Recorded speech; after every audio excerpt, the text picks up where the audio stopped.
Assalamualaikum warahmatullahi wabarakatuh. Perkenalkan, nama saya Farel Festivano, BP17236. Ingin menyampaikan proposal saya, yaitu dengan berjudul Pengaruh Metode Teacher Center pada Pembelajaran Matematika kelas 2. Yang pertama itu adalah bab 1, yaitu pendahuluan. Yang A, latar belakang masalah. Masalah yang terjadi di sekolah tersebut adalah masalah diajarkan, yaitu dengan menggunakan metode ceramah. Sebaiknya siswa tersebut diminta untuk aktif dalam materi perkalian ini dan juga berkelompok dan menggunakan laporan keaktifan siswa. Sebaiknya guru tidak menjelaskan sampai detail. Sebaiknya guru mengajarkan dulu materi tersebut dan kemudian lanjut dan suruh siswa tersebut mengajarkan soal yang sudah diberikan kepada siswa. Menurut Nana Syahodi Sukmadinata tahun 2004 halaman 193, ada 10 kompetensi dasar yang dimiliki oleh seorang guru adalah sebagai berikut. Yang pertama, menguasai bahan. Kedua, mengelola program belajar mengajar. Yang ketiga, mengelola kelas. Keempat, menggunakan media sumber. Yang kelima, menguasai landasan pendidikan.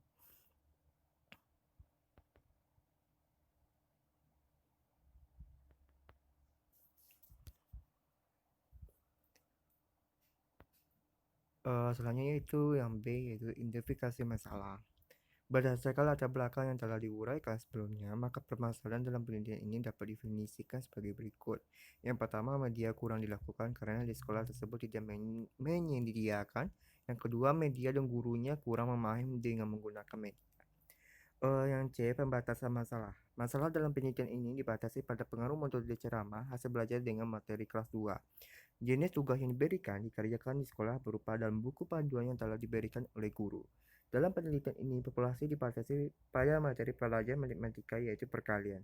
Pada pokok bahasan, hasil belajar siswa dibatasi pada ranah kognitif yang meliputi ingatan, pemahaman, aplikasi, variabel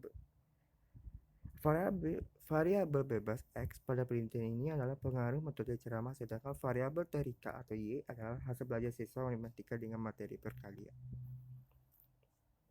Yang D, perumusan masalah. Berdasarkan pembatasan masalah di atas, maka masalah penelitian dapat dirumuskan sebagai berikut. Yang pertama, bagaimana mengatasi materi perkalian. Hasil kognitif siswa tersebut berpengaruh terhadap dengan menggunakan metode teacher center. Yang E, tujuan penelitian, yang mana dapat menemukan solusi dalam pengaruhnya menggunakan metode pelajaran teacher center. Yang F, manfaat penelitian. Yang pertama, membantu siswa dalam memahami materi dari perkalian. Yang kedua, membantu guru dalam melaksanakan kegiatan pembelajaran pada materi perkalian. Kemudian masuk ke bab 2, yaitu kajian pustaka. Yang A, landasan teori. Yang pertama, pengertian pembelajaran. Pembelajaran adalah suatu kombinasi yang tersusun, meliputi unsur-unsur manusiawi, material, fasilitas, perlengkapan, dan prosedur yang saling mempengaruhi mencapai tujuan pembelajaran. Yang kedua, metode teacher center atau ceramah. Metode ini adalah langkah-langkah yang diambil guru guna membantu murid merealisasikan tujuan tertentu. Metode adalah jalan yang harus dilalui untuk mencapai suatu tujuan menurut Ramayulis tahun 2002 halaman 149. Menurut Taufikur Rahman tahun 2018 halaman 35, metode ceramah merupakan metodologi mempelajari dengan cara penyampaian informasi pembelajaran dengan cara menyampaikan informasi pelajaran pada siswanya. Selanjutnya itu adalah kerangka berpikir. Dalam menyampaikan materi pelajaran matematika, sering digunakan dengan metode ceramah dengan bertujuan untuk meningkatkan aktivitas dan kreativitas siswa dalam proses belajar mengajar. Maka dalam penelitian ini diduga adanya perbedaan hasil belajar siswa. Apabila siswa diajar tersebut dalam penelitian ini, metode ceramah memperoleh hasil belajar yang lebih tinggi daripada metode ceramah lain saja. Selanjutnya itu hipotesis. Berdasarkan kajian pustaka dan kerangka, maka hipotesis penelitian ini dapat dirumuskan sebagai berikut. Hal tidak terdapat pengaruh metode pembelajaran teacher center pada pembelajaran matematika kelas 2. Ya, H1, terdapat pengaruh metode pelajaran teacher center pada pembelajaran matematika kelas 2.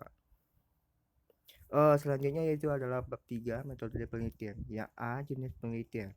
Menurut Sugiono tahun 2017, Kuasi eksperimen adalah suatu desain penelitian yang memiliki berkelompok kontrol tetapi tidak dapat digunakan sepenuhnya untuk mengontrol variabel dari luar yang mempengaruhi eksperimennya. Penelitian ini melibatkan dua eksperimen dan satu dan dua dan kelas eksperimen dua mendapatkan perilaku pembelajaran sama dari segi tujuan isi bahan pembelajaran dan waktu belajar. Selanjutnya yaitu B, populasi dan sampel. Populasi dalam penelitian ini adalah di SDN 10 Kota Talago yang mendapatkan pelajaran matematika tahun 2020 tahun 2021. Penentuan kelas yang dipakai random sampling, yaitu dengan cara penentuan sampel dalam bentuk berumpun atau dalam bentuk kelas-kelas. Caranya, penentuan sampel dalam bentuk jumlah siswa dalam kelas tersebut adalah menurut Sugiono tahun 2017 halaman 63 terdapat macam-macam random sampling diantaranya sebagai berikut. Yang pertama, simple random sampling. Dikatakan simple atau sederhana karena pengambilan anggota sampel dari populasi dilakukan secara acak tanpa memperhatikan strata yang ada di dalam populasi itu. Yang kedua, proportion stratified random sampling. Teknik ini digunakan bila populasi mempunyai anggota unsur yang tidak homogenitas dan beserta secara operasional. Yang ketiga, disproportion stratified random sampling. Teknik ini digunakan untuk menentukan jumlah sampel bila populasi berstrata tetap kurang proporsional. Kemudian masuk ke C, yaitu definisi operasional. Menurut Putri Rizky Lestari tahun 2012 halaman 34 sebagai berikut. Yang pertama, pelajaran konvensional merupakan pembelajaran yang terpusat pada guru dan siswa. Yang kedua, penguasaan konsep siswa meliputi kemampuan siswa pada ranah kognitif berdasarkan taksonomi Bloom. Yang ketiga, kemampuan berpikir kritis merupakan kemampuan siswa dalam menjawab soal-soal. Selanjutnya itu adalah pengembang instrumen. Menurut Sugiono tahun 2017 halaman 140, instrumen penelitian adalah suatu alat yang digunakan mengukur fenomena alam maupun soal nyamati. Instrumen dalam penelitian ini adalah tes hasil belajar yang terlebih dahulu diuji validitas, reliabilitas, indeks kesukaran, dan daya beda soal. Yang pertama tes terakhir yaitu menyusun dulu. Tes yang disusun berbentuk objektif berdasarkan pokok bahan yang sudah pelajari. Ada beberapa langkah-langkahnya. Yang pertama, menentukan tujuan mengadakan tes yaitu untuk mengetahui kompetensi strategis siswa. Yang kedua, membuat bahasan terhadap materi pelajaran yang akan diujikan. Yang ketiga, membuat kisi-kisi soal berdasarkan indikator kompetensi strategis. Selanjutnya uji coba tes. Tes digunakan di kelas eksperimen dan kelas kontrol. Tes perlu dicobakan uji coba tryout. Yang ini dimaksud agar diperoleh instrumen yang sahih atau valid dan analog reliable, sehingga nanti diperoleh hasil penelitian yang valid dan reliable. Yang E yaitu adalah teknik pengumpulan data. Menurut Sugiono tahun 2017, teknik pengumpulan data merupakan langkah yang paling utama dalam penelitian karena tujuan utama dari penelitian adalah mendapatkan data. Tanpa mengetahui teknik pengumpulan data, penelitian tidak akan mendapatkan data yang memenuhi standar data yang ditetapkan. Teknik pengumpulan data yang perlu dilakukan adalah observasi, dokumentasi, dan tes. Yang F yaitu teknik analisis data. Yang pertama, uji normalitas.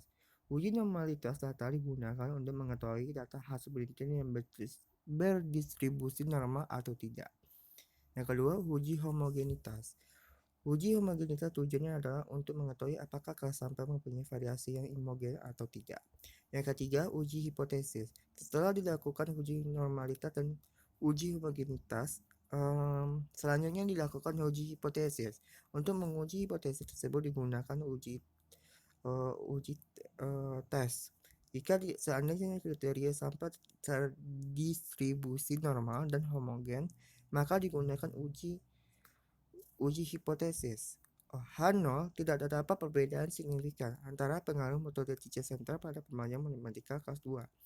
H1 terdapat perbedaan yang signifikan antara pengaruh metode teacher center pada pembelajaran matematika kelas 2. Itu yang dapat saya sampaikan. Taufiq wal hidayah. Assalamualaikum warahmatullahi wabarakatuh.